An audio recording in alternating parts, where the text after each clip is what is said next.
I am ready. Serbisyong totoo ng GMA News.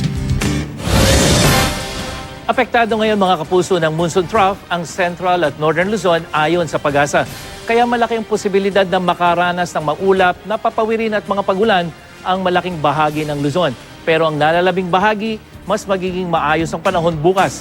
Bagamat may posibilidad pa rin ng kalat-kalat na pagulan, lalong-lalo na pagdating ng hapon. Ang monsoon trough ay ang salubungan ng hangin mula dyan sa southwest at northeast at may dala-dala itong mga thunderstorms o pagulan.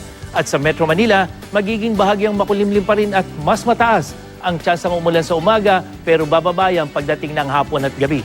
Sa datos naman ng Weather Central, katamtamang lakas ng ulan ang inaasahan dyan sa Visayas pero magiging mas maulan pa rin yung kanluran at gitnang bahagi katulad ng Bacolod, Iloilo hanggang Tagbilaran. Mas malakas sa pag-ulan naman ang inaasahan sa Mindanao base sa datos ng Weather Central.